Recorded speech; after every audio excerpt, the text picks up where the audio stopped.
So we'll extends thread class. Okay.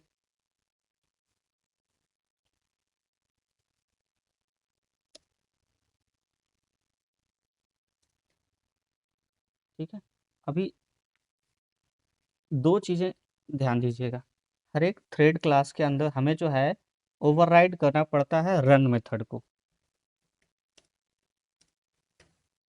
और basically जब हमारा थ्रेड एग्जीक्यूट होगा तो ये रन मेथड ही कॉल होगा। जैसे ही हमारा थ्रेड स्टार्ट होगा तो कंट्रोल जो है वो इस रन मेथड को सर्च करेगा थ्रेड पे।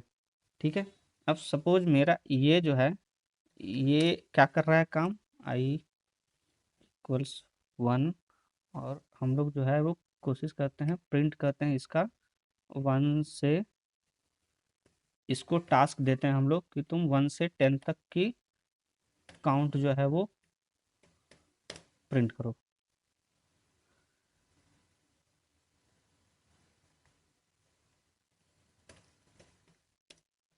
आइडेंटिफिकेशन के लिए इसका नाम हम लोग देते हैं कि यहाँ पर ये आई की वैल्यू प्रिंट कर रहा है।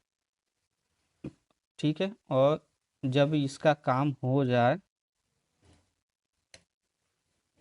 तो ये बता दे कि मेरा टास्क कंप्लीट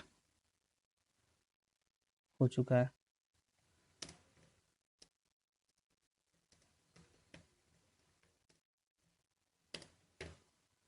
ठीक है, थ्रेड ए का टास्क कंप्लीट हो गया है।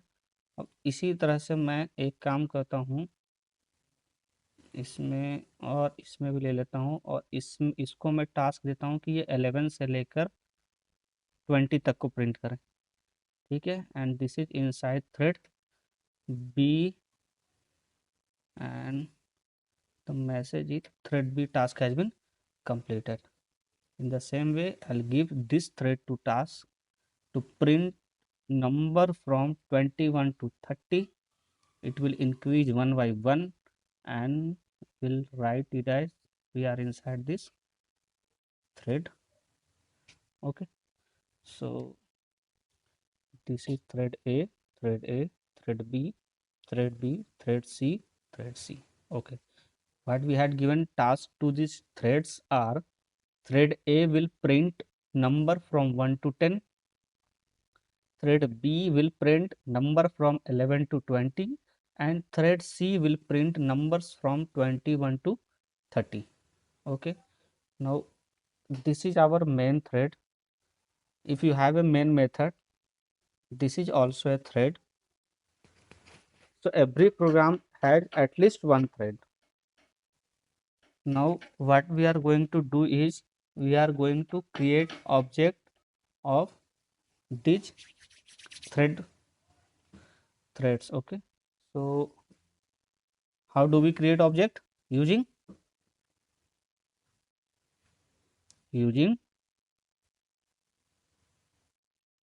how do we create object, Aditi? Sir, using to a new keyword. New keyword, right? Okay, so what we will do is new A, okay, new B, new C. Okay, and what we are going to do is we are going to start these threads. Okay, so one by one we are going to start this thread. अभी देखो इस programme को हम लोग run नहीं करते। ठीक है, इस प्रोग्राम को रन करने के पहले समझते हैं खुद से कि क्या क्या पॉसिबिलिटीज है। तो जैसे ही इस प्रोग्राम को रन करते हैं कंट्रोल सबसे पहले कहाँ आएगा, inside main method. Inside main method ये क्या देखेगा कि ये इसका ऑब्जेक्ट बनाना है ए का, और ए ने एक्सटेंड कर रखा है थ्रेड क्लास को। It means there must be one run method that should be called whenever will call start method on a thread. अगर हम थ्रेड के ऊपर स्टार्ट मेथड को इन्वोक करते हैं then it will call run method. ठीक है, अभी हम लोग इसको one by one, and the same situation will be with other objects as well. जो हमारे न्यू थ्रेड के साथ होगा वही बी और सी के साथ भी होगा। इन सबको हमने इंडिविजुअल टास्क दे रखा है कि आपको ये काम करना है, सेकंड वाले को दूसरा काम दे रखा है, तीसरे वाले को तीसरा काम दे रखा है। अब हमें देखना ये है कि अगर ये थ्रेड रन कर रहे हैं तो ये पैरेलली रन कर रहे हैं कि नहीं कर रहे हैं, या फिर पहले ए कंप्लीट हुआ, उसके बाद ए का सारा काम कंप्लीट होने के बाद बी का हुआ, बी का सारा काम कंप्लीट होने के बाद सी का हुआ। और अगर ये सारे एक साथ रन कर रहे हैं, ठीक है, आउटपुट से पता चल जाएगा। अगर ये सारे एक साथ रन कर रहे हैं, ठीक है, कि थोड़ा थोड़ा पार्ट सबको दिया जा रहा है, इसका मतलब है कि ये सारे थ्रेड एक साथ रन कर रहे हैं, मीन्स मल्टीपल थ्रेड एक साथ रन कर रहे हैं। सो ये मल्टी थ्रेडिंग का कंसेप्ट फॉलो कर रहा है। किया जाए run? Yes sir. Yes sir.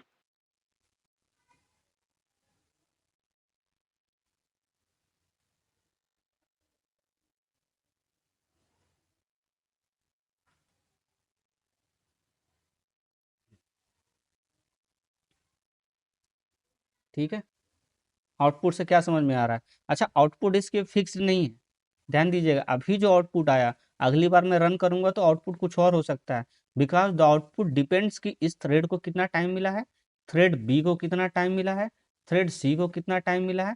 इस तरह से ये प्रोसेसर अपने आप कर रहा है। अभी आप देखो, इसको समझते हैं। देखो, थ्रेड ए को इसने टास्क पूरा कंप्लीट होने दिया। जैसे ही टास्क कंप्लीट हो गया, ठीक है, तो इसने क्या किया कि अब कंट्रोल इसने बी को दिया। बी ने अभी अपना 5 लूप ही कंप्लीट किया था, 5 लूप्स ही कंप्लीट किए थे, कि इसने कंट्रोल जो है वो बी से हटाकर कौन से थर्ड वाले थ्रेड को दे दिया। थर्ड वाले थ्रेड को जितना टाइम मिला उसने उतने टाइम में ही अपना सारा प्रिंट कर लिया। उसके बाद बी को फिर मौका मिला, बी को मौका मिला, उसके बाद फिर इसने क्या किया, कंट्रोल बी ने जब कंप्लीट कर दिया तब सी के पास कंट्रोल गया। यानी देखो कितनी बार स्विचिंग हुई है, A to B, B to C, C to B and B to again C. ठीक है, इट मीन्स क्या है, हर एक को थोड़ा थोड़ा टाइम मिला है और उसके हिसाब से ये सारे थ्रेड पैरेलली रन किए गए हैं। ठीक है, अभी देखो इसको क्लियर करता हूँ, इसको मैं कहीं सपोज स्टोर कर लेता हूँ। ठीक है, देन विल सी कि आउटपुट जो है वो कॉमन आए हैं या नहीं। आप देखेंगे कि आउटपुट मे और मे नॉट, जरूरी नहीं कि जो आपको आउटपुट आया एक बार में वही आउटपुट दोबारा भी आएगा, डिपेंड्स ऑन कि स्विचिंग कितने टाइम में प्रोसेसर कर रहा है।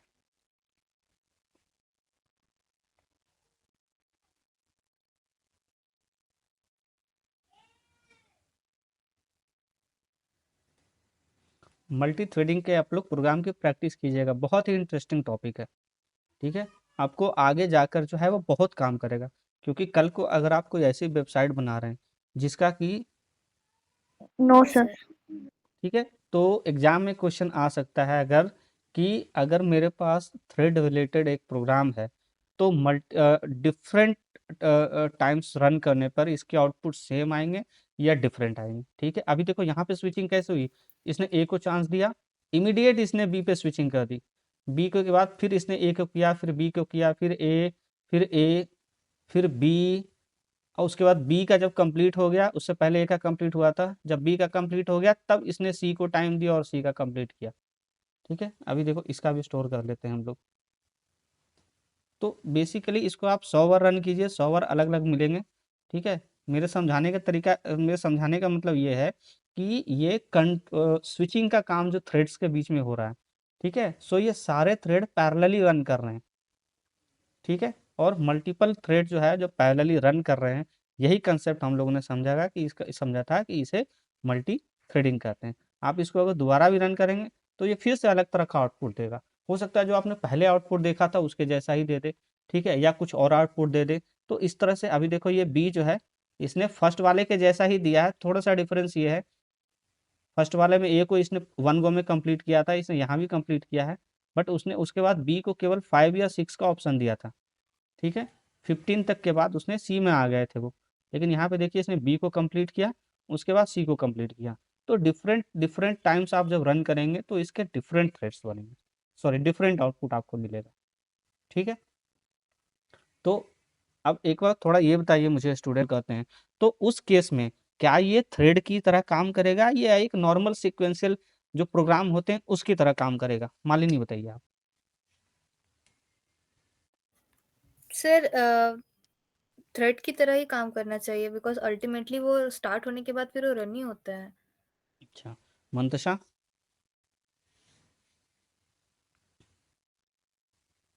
सर मैंने क्या किया कि पहले मैं स्टार्ट मेथड कॉल कर रहा था। स्टार्ट मेथड जो है वो इंटरनली रन मेथड को इन्वोक करता है, ठीक है। लेकिन अब क्या किया मैंने, स्टार्ट को बाईपास करके डायरेक्ट रन मेथड को कॉल कर दिया। तो अब ये थ्रेड की तरह काम करेगा या नॉर्मल सिक्वेंशियल प्रोग्राम जो फ्लो होता है उसकी तरह काम करेगा? सर हम क्वेश्चन नहीं समझे, फिर से एक बार बताइए। कोई बात नहीं, नेक्स्ट चांस में आपको क्वेश्चन दोबारा बताया जाएगा। तब तक मैं निरूपम से बात कर लूँ। Nirupam, yes sir. आप ये बताइए, अभी आपने प्रोग्राम का आउटपुट देखा? Yes sir. ठीक है। क्या किया था मैंने, ऑब्जेक्ट के ऊपर स्टार्ट मेथड कॉल किया था, ठीक है। यस सर, उसके बाद फिर स्टार्ट रन लिख दिए। हाँ, स्टार्ट मेथड जो है इंटरनली रन मेथड को कॉल कर रहा था। लेकिन अब मैंने क्या किया कि स्टार्ट मेथड को हटाओ, बाईपास करो, मैं डायरेक्ट रन मेथड को कॉल कर रहा हूँ। तो अभी भी क्या ये मल्टी थ्रेडिंग की तरह काम करेगा? यानी थ्रेड की तरह एग्जीक्यूट, इसके बीच में स्विचिंग होगी, या पहले ये ए वाले को पूरा कंप्लीट कर देगा, फिर बी वाले को पूरा कंप्लीट कर देगा, फिर सी वाले को कंप्लीट करेगा? क्या करेगा ये? सर मुझे लगता है कि ये वैसे ही सेम टू सेम बिहेव करना चाहिए। थ्रेड की तरह जैसे पहले कर रहा था। Yes sir. अभी रन करके अब देख लेते हैं ना। कोई और इसमें अपना सजेशन देना चाहते हैं? 2-3 लोगों का ही नाम लिया जा रहा है ना। अदिति, क्या बताइए, अदिति कैसा क्या करेगा ये? सर क्योंकि हम लोग जब भी रन स्टार्ट मेथड कॉल करते हैं तो वो रन मेथड को इन्वोक करता है। मे बी सीक्वेंस में सर तो अगर हम रन मेथड डायरेक्टली कॉल करेंगे तो वो डायरेक्ट कॉल स्टैक में जाएगा, डायरेक्टली कॉल करेगा और प्रिंट कर देगा। नहीं नहीं, वो तो प्रिंट तो करेगा, अच्छी चीज़ है। प्रिंट तो इसको करना ही है, काम ही इसका वही है। मैं कह रहा हूँ क्या ये अभी भी थ्रेड की तरह काम करेगा? यानी पहले तो एक को थोड़ा एग्जीक्यूट किया, फिर दूसरे को किया, मतलब स्विचिंग करेगा ये थ्रेड के बीच में, या एक सिक्वेंशियल प्रोग्राम की तरह काम करेगा? सिक्वेंशियल प्रोग्राम का सीक्वेंशियल में मतलब जाएगा। एक को कंप्लीट करिए पूरा, उसके बाद दूसरे को करेगा, उसके बाद तीसरे को करेगा। यस मुस्कान? सर सीक्वेंशियल जाएगा, थ्रेड वाइज नहीं करेगा। थ्रेड वाइज नहीं करेगा, ठीक है। कुलदीप?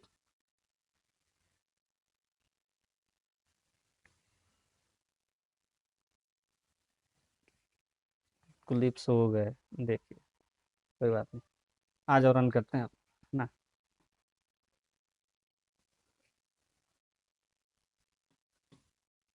रन किया जाए इसको।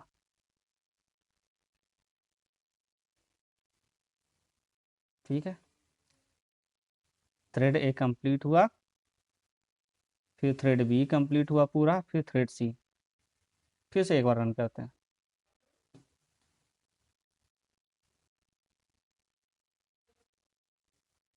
थ्रेड ए कंप्लीट हुआ, थ्रेड बी कंप्लीट हुआ, थ्रेड सी कंप्लीट हुआ। फिर से एक बार रन करते हैं, हो सकता है दोनों बार सेम तरीके से कर रहा हो।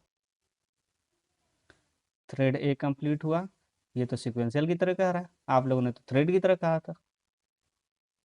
चलो, हो सकता है इसने गलती से सबकी बात सुनी नहीं, फिर से रन करते हैं इसको। और सर लेकिन ये तो वैसे ही जैसे स्टार्ट मेथड में रन हो रहा था वैसे ही रन मेथड में भी रन हो रहा है। नहीं, यहाँ जब सीक्वेंशियल हो रहा है जब सर, आप हम जब बोल आप जब आप स्टार्ट मेथड कॉल कर रहे थे तो स्विचिंग हो रही थी, जरूरी नहीं कि पूरा ही रन कर रहा था, जरूरी नहीं था कि पूरा रन कर रहा हो। हाफ हाफ में ही रन करने के बाद दूसरे थ्रेड पे, थ्रेड सी पे स्विच हो जा रहा था, थ्रेड बी पे स्विच हो रहा था। लेकिन यहाँ पे क्या है कि जब आप ये काम करते हैं, तो जब आप रन मेथड डायरेक्टली कॉल करते हैं, ठीक है, तो ये क्या करता है कि स्टार्ट मेथड जो प्रिपरेशन करता था थ्रेड बनाने के लिए, स्विचिंग वगैरह के लिए रेडी कर रहा था, जो वेरिएबल वो इंटरनली मैनेज करता था, अब वो तो हुआ नहीं। तो अब क्या हुआ, ये एक नॉर्मल सिक्वेंशियल प्रोग्राम की तरह रन करेगा। जो नॉर्मल आपका मेथड आप कॉल करते हो कि इसके कंप्लीशन के बाद दूसरा होगा, दूसरे के कंप्लीशन के बाद तीसरा होगा, यानी अब ये थ्रेड की तरह बिहेवियर नहीं करेगा। ठीक है, तो क्या समझे इस प्रोग्राम में? अभी जो तो वो फॉर्मेलिटीज तो रह गई, वो फॉर्मेलिटीज तो पूरी हो ही नहीं पाई। जब फॉर्मेलिटीज ही पूरी नहीं हुई, थ्रेड ग्रुप ही नहीं बन पाया, तो फिर थ्रेड का कॉन्सेप्ट भी नहीं आया। ठीक है, तो एक तो ये था हमारा। ठीक है,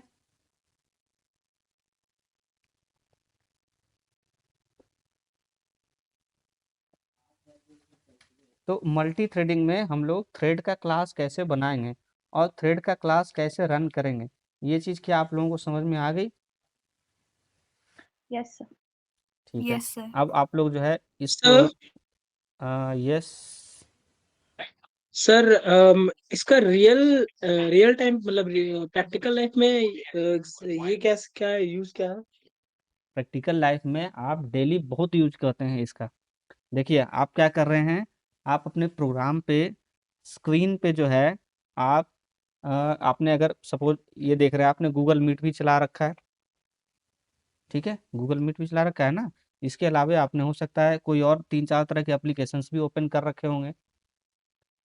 तो आपके आज के डेट में तो सारे ही सिस्टम जो है वो मल्टीटास्किंग वाले हैं, अब सिंगल टास्क वाले सिस्टम है कहाँ। ठीक है, इसका यूज एक तरह से आप ये भी समझ लीजिए कि सपोज आपको कई सारे एग्जांपल, जैसे कि आप जो बेसिक एग्जांपल है वो तो यही कि आप गाने भी सुन रहे हैं, प्रिंटिंग भी कर रहे हैं, आप टाइप भी कर रहे हैं, सारी चीज़ें कर रहे हैं। यस सर, ठीक अंडरस्टूड है, सर। हाँ, तो ये तो सबसे बेसिक एग्जांपल हुआ। आप बल्कि और जितना सोच सकते हैं उतना मल्टीटास्किंग जो जो एक साथ पॉसिबल है आपके सिस्टम में, वो सारा आपका इसी की वजह से पूरा हो पाया है। जब तक मल्टी थ्रेडिंग का कंसेप्ट नहीं था तब तक सिंगल एग्जीक्यूशन होता था। ठीक है, यस सर। ठीक है, तो नेक्स्ट है आपका थ्रेड की प्रायोरिटी। थ्रेड की प्रायोरिटी हम लोग अगले क्लास में देखेंगे, क्योंकि अभी मुझे 10 मिनट और चाहिए आप लोगों को कुछ डेमो दिखाने के लिए। ठीक है, अब आप लोग मुझे एक